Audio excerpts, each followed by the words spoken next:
particular time that Westlawn actually took on its development, two aldermen actually represented Westlawn, myself and Alderman Proj.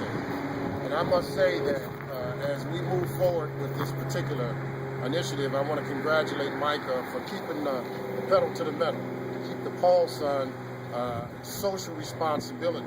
Because had it not been from outside entities, and I am part of government sometimes don't do the right thing. And I'll be very honest with you. You know, we protect our own self-interest. We play politics. And had it not been for those coalitions playing together to really analyze if in fact all the rules were being followed on this multi-million-dollar project, we won't be at this point now. But really what it is that the city of Milwaukee has always expressed discriminatory policy ever since I've been aboard. I'm a member of Steamford's Local 601 in the building trades, whether it's nonprofit organizations, whoever it is.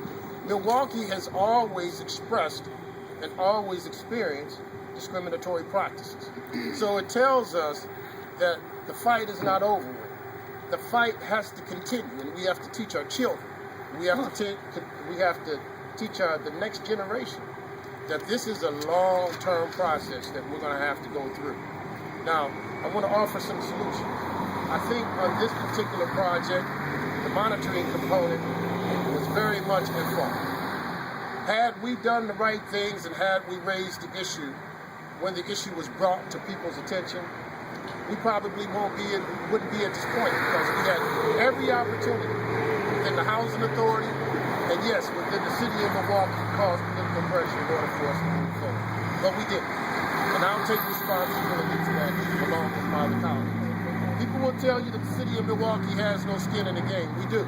The mayor appoints folks on the housing authority and is chaired by President Willie Hines Jr., which is the president of the Common Council. So we have a dog in this fight.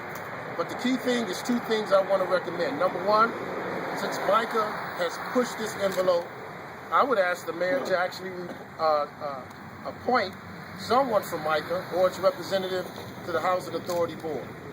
That's most important, so that you can actually oversee the additional policies that will come forward to the additional of Westlawn. The next thing that needs to happen is that our monitoring component needs to be solid.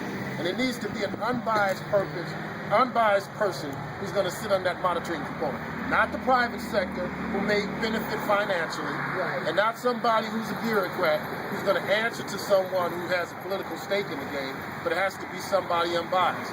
So I would ask, whether it's the NAACP, whether it's Micah, or someone who's going to represent the community, to be part of not only the city's monitoring component, and HUD can make this recommendation, either the city or HUD's recommendation of the monitoring component, but also the monitoring component as it deals with anything that deals with city funding at all. Because there's only two monitoring agencies who are getting the bulk of the contracts, and I'm not going to call the names out, but we know them. And unfortunately, time and time again, we find out that we fall short. And then finally, African-American contractors will hire African-American males. And really what this is this a win for the young brothers and sisters that are out there who've always said that they had a problem, but it fell on deaf ears. And for the young brothers out there, don't feel weary. Don't feel weary. Because if in fact we're going to continue this fight in the city of Milwaukee, this is the reason why poverty exists, because they don't have the opportunity.